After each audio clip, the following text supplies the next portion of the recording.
everyone, welcome back to Only Concept. Guys, this is Priya Pawar and कल हमने start किया था एक न्यू लेक्चर सीरीज़ जिसमें हम इंडियन पॉलिटी पढ़ रहे हैं, भारतीय राज्य व्यवस्था पढ़ रहे हैं। और किस बुक से पढ़ रहे हैं? तो पढ़ रहे हैं एम लक्ष्मीकांत से। और जैसे कि आपको इस वीडियो के टाइटल में दिख जाएगा कि हम कीवर्ड्स और समरी पर फोकस करके इस बुक को कंप्लीट करने वाले हैं। तो हमने कल स्टार्ट किया था कंपनी रूल। कंपनी रूल में हमने 2 एक्ट पढ़ लिए थे। पहला पढ़ा था रेगुलेटिंग एक्ट और साथ ही दूसरा पढ़ा था हमने पिट्स इंडिया एक्ट। ठीक है, इसके बाद में एक और एक्ट आता है चार्टर एक्ट ऑफ 1830।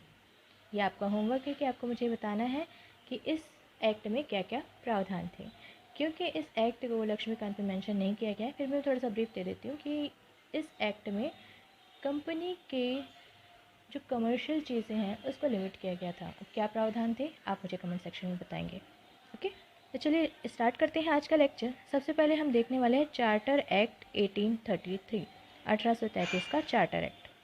अब जैसे कि मैंने आपको बताया था कि रेगुलेटिंग एक्ट में सबसे पहले क्या हुआ कि बंगाल के गवर्नर को गवर्नर जनरल की उपाधि दी गई थी। ठीक है, तो वहाँ से कहीं ना कहीं केंद्र के होते गया था, मतलब केंद्रीकरण होता गया था या सेंट्रलाइजिंग टेंडेंसी आ गई थी। बट सेंट्रलाइजेशन का फाइनल स्टेप कहाँ मिलता है? तो हमको मिलता है 1833 के चार्टर एक्ट में। ठीक है, पहली चीज़ याद रखनी है, final steps toward centralization in British India. ठीक है, अब इसके फीचर्स देखते हैं। तो अब इसको को रिलेट करके पढ़िए। ये रेगुलेटिंग एक्ट में क्या बोला था कि भाई बंगाल के गवर्नर को गवर्नर जनरल कहा जाएगा। तो अब जो बंगाल के गवर्नर जनरल है ना, उनको क्या कहा जाएगा? Governor general of India. इस तरीके से सेंट्रलाइजेशन का फाइनल स्टेप होता है। और फर्स्ट सच गवर्नर जनरल थे William Bentinck, lord William Bentinck, इनका नाम याद रखिएगा। ठीक है, first governor general of India is lord William Bentinck and first governor general of Bengal कौन थे? Lord baron Hasting. ठीक है, अब पहली चीज़ है कि भाई गवर्नर जनरल ऑफ इंडिया बना दिए गए। अब बॉम्बे मद्रास, उस समय आपको पता है कि रेगुलेटिंग एक्ट में क्या हुआ था कि इनको सबऑर्डिनेट बना दिया गया था। अब इनके पास जो कानून बनाने की शक्ति थी या लेजिस्लेटिव पावर्स थे वो ले लिए गए। अब ये लेजिस्लेटिव पावर्स किसके पास चले गए? Governor general of India, that is lord William Bentinck. The then governor general थे जो इंडिया के, लॉर्ड विलियम बेंटिक, उनके पास ये पावर्स चली गई। ठीक है, साथ ही साथ ईस्ट इंडिया कंपनी की जितनी भी कमर्शियल एक्टिविटीज़ थी उसको पूरी तरीके से बंद कर दिया गया।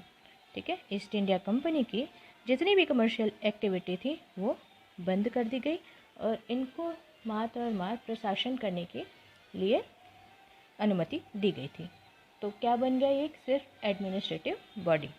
ठीक है, अब इसी तरीके से एक शुरुआत भी हुई कि भाई अब सिविल सर्वेंट का जो सिलेक्शन होगा उसमें ओपन सिस्टम का कंपटीशन होना चाहिए, है ना।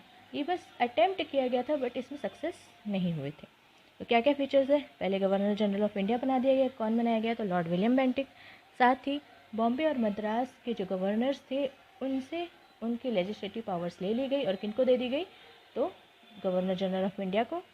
साथ ही ईस्ट इंडिया कंपनी की जो एक्टिविटीज़ थी एज एन कमर्शियल बॉडी वो ख़त्म हो गई और वो सिर्फ क्या बन के रह गई? एक एडमिनिस्ट्रेटिव बॉडी। और ओपन सिस्टम ऑफ कंपटीशन की शुरुआत की गई सिविल सर्वेंट के सिलेक्शन के लिए। एक अटैम्प्ट किया गया बट सक्सेसफुल नहीं रहा। चलिए अब देखते हैं next act, charter act of 1853। ठीक है, अब यहाँ आपको बहुत अच्छी चीज़ याद रखनी है मैकॉले कमेटी के बारे में। एक मैकॉले कमेटी बनी थी 1854 में। हमने क्या कहा कि 1833 में अटेम्प्ट किया गया कि ओपन सिस्टम होना चाहिए। मैकॉले कमेटी आई, इन्होंने क्या कहा कि ओपन सिस्टम की शुरुआत हम कर देते हैं सिविल सर्वेंट्स के रिक्रूटमेंट के लिए। ठीक है, अब गवर्नर जनरल की एग्जीक्यूटिव काउंसिल याद आ रहा है आपको? एक एग्जीक्यूटिव काउंसिल होंगी जो गवर्नर जनरल को असिस्ट करेगी। Regulating act, remember? ठीक है, तो ये जो एग्जीक्यूटिव काउंसिल थी ना, अब इसके लेजिस्लेटिव और एग्जीक्यूटिव पावर्स दोनों को अलग करती है। मतलब कानून आप अलग बनाएंगे और शासन आप अलग करेंगे। मतलब कानून बनाएंगे और पॉलिसीज़ को लागू करना एग्जीक्यूटिव का काम होता है। ठीक है, तो उस तरीके से कानून बनाने के सिस्टम को और एग्जीक्यूशन के सिस्टम को अलग अलग कर दिया गया। और अब 6 न्यू मेंबर लेजिस्लेटिव काउंसिल्स में जुड़ गए, जिनको क्या कहा जाता था, लेजिस्लेटिव काउंसिलर्स। क्या कहा जाता था, लेजिस्लेटिव काउंसिलर्स। तो पहली चीज़ याद रखना है, open system of competition for civil servant, that is Macaulay committee. कब आई, तो 1854 में। सेकंड चीज़ कि पहली बार लेजिस्लेटिव और एग्जीक्यूटिव पावर्स, जो एग्जीक्यूटिव काउंसिल्स थी जिनका काम क्या था, गवर्नर जनरल को असिस्ट करना, तो इनमें क्या हो गया, डिवीजन हो गया, लेजिस्लेटिव और एग्जीक्यूटिव फंक्शन अलग अलग कर दिए गए। तीसरी चीज़ क्या हुई, 6 नए मेंबर जोड़ दिए गए लेजिस्लेटिव काउंसिल में, जिनको क्या कहा जाता था, लेजिस्लेटिव काउंसिलर्स। और पहली बार लोकल रिप्रेजेंटेशन मिला, मतलब हमारे इंडिया से अब कोई रिप्रेजेंट करेगा सेंट्रल के लेजिस्लेटिव काउंसिल में, ठीक है। जो 6 मेंबर्स थे उनमें से 4 लोकल प्रोविंशियल गवर्नमेंट से अपॉइंट किए जाते थे। और वो प्रोविंशियल गवर्नमेंट कौन कौन सी थी, कहाँ कहाँ की थी, तो मद्रास, बॉम्बे, बंगाल एंड आगरा। याद रखना है, Madras south, Bombay west, Bengal east और आगरा मिडिल। इस तरीके से आपको याद रखना है। जब मैं आपको कोई भी स्टेट का नाम बोलती हूँ या कोई भी जगह का नाम बोलती हूँ, तो आपके दिमाग में एक इमेज बनना चाहिए इंडिया के मैप का, ठीक है।